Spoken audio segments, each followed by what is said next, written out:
শুধুমাত্র 2টি চিঠি দেওয়ার জন্য আজকে আমাকে 120 থেকে 150 কিলোমিটার বাইক নিয়ে রাইড করতে হবে। হ্যালো এভরিওয়ান, আমি সুজন। তোমরা সবাই কেমন আছো? তো ব্যাপারটা হয়েছে কি, খুব তাড়াতাড়ি আমার বোনের বিয়ে, তো সেই জন্যে কিছুদিন ধরে আমরা চিঠি বিলি করছি। আর আজকে আমাকে যেতে হবে মোটামুটি 120 থেকে 150 কিলোমিটার দূরে।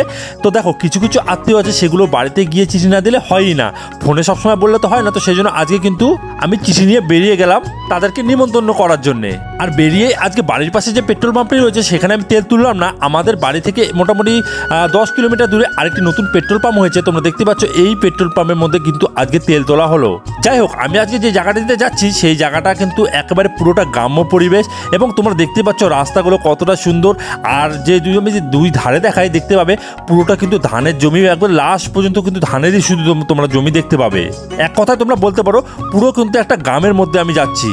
আর এরকম মনোরম পরিবেশ তোমাদের কার কার ভালো লাগে অবশ্যই সেটা কিন্তু কমেন্ট করে জানাবে। আমি তো কাজের জন্য সেই রকম বাইক নিয়ে ঘুরতেও পারি না, তো সেই জন্য ভাবলাম যে আজকে যেহেতু সুযোগ পেয়েছি, তো বাইকটা নিয়ে ঘোরাও হবে, আমার কাজটাও কিন্তু একসঙ্গে দুটোই হয়ে যাবে।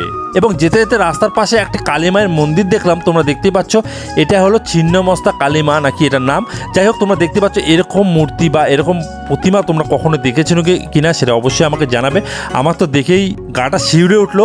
যাই হোক, সেখানে প্রণাম ভক্তি করলাম, করে আমি কিন্তু বেরিয়ে গেলাম চিঠি দেওয়ার উদ্দেশ্যে। এবং কারো বাড়ি থেকে বেশি ওয়েট না করে আমি কিন্তু চিঠিগুলো দিয়ে গিয়েছি, কারণ অনেক দূর রাস্তা আমাকে ফেরত আসতে হবে। তো সেই জন্য রাস্তার পাশে একটা স্টল দেখতে পেলাম। আর তোমরা এখানে দেখতে পাচ্ছ যে ছোট ছোট সিঙ্গারা পাওয়া যাচ্ছে, তোমাদের এখানে পাওয়া যায় কিনা জানাবে অবশ্যই। দেখো, এই সিঙ্গারাগুলো কিন্তু 2 টাকা করে পিস নিল। আর এই যে এখানে যে বড়াগুলো দেখতে পাচ্ছ, এই বড়াগুলো 1 টাকা করে পিস নিল। তো এগুলো একটু খেয়ে নিলাম, তারপরে সবগুলো চিঠি কমপ্লিট করে। আর এই যে দেখতে পাচ্ছ, এটা আমার লাস্ট বাড়ি এবং লাস্ট চিঠি দেওয়া।